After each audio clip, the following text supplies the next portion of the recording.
অনেকদিন পর একটা বুক রিভিউ নিয়ে হাজির হলাম, তাও কফি সিরিজের সেকেন্ড বই নিয়ে। আসসালামু আলাইকুম, ইটস মি অরণি।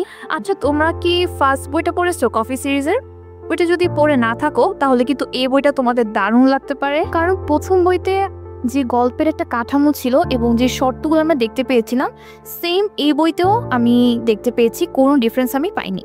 এই বইটাতে কিন্তু আমি 4টা গল্প দেখতে পেয়েছি, খুবই শিক্ষণীয়, এবং আমার মনে হয়েছে যে আপনাদের সাথে শেয়ার করা উচিত।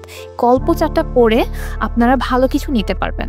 প্রথম গল্প নিয়ে আমি বলি, সেটা হচ্ছে এক লোক তার বাবার সাথে অসমাপ্ত কথনগুলো শেষ করতে চায়। মানে তার বাবার সাথে সে অনেক অন্যায় অত্যাচার করেছে, যার জন্য সে অতীতে গিয়ে তার বাবার কাছে ক্ষমা চেতে চায়। এখানে আমরা আরেকটা গল্প দেখতে পাবো, যেটা হচ্ছে একজন প্রেমিকা তার মৃত প্রেমিকের সাথে দেখা করতে চায় অতীতে গিয়ে।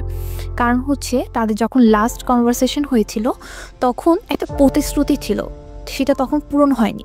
তো অতীতে গিয়ে সেই প্রতিশ্রুতিটা সে পূরণ করতে চায়। আরেকটা গল্প ছিল যেটা হচ্ছে মায়ের স্বপ্ন নিয়ে, যে তার মা ভবিষ্যতে যেতে চায় যে তার ছেলে বড় হয়ে কি হবে, কেমন হবে।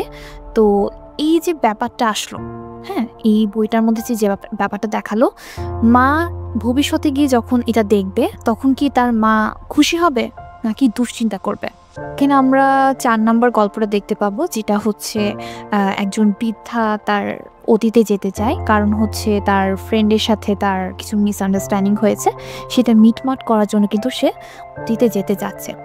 তো টেলস ফ্রম দ্য ক্যাফে যে বইটা সম্পর্কে আমি আলোচনা করলাম, এই বইটা আমাদের আসলে মনে করিয়ে দেয় যে আমাদের জীবনে অনেক কিছুই আমাদের নিয়ন্ত্রণের বাইরে, কিন্তু আমরা যে পরিস্থিতিটা আমরা ফেস করছি, কিভাবে ফেস করছি, সেটাই কিন্তু সবচেয়ে ইম্পর্ট্যান্ট।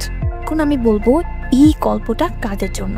এই গল্পটা তাদের জন্য যারা চাচ্ছেন যে আমি এমন একটা গল্প পড়বো যে গল্পটা আমার চোখের সামনে ভাসবে, এবং এটা সম্পর্ক নিয়ে চিন্তা ভাবনা করতে যারা ভালোবাসেন তারা এই বইটা অবশ্যই এনজয় করবেন।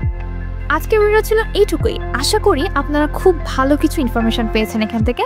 তাহলে সবাই ভালো থাকবেন, সুস্থ থাকবেন। আল্লাহ হাফেজ।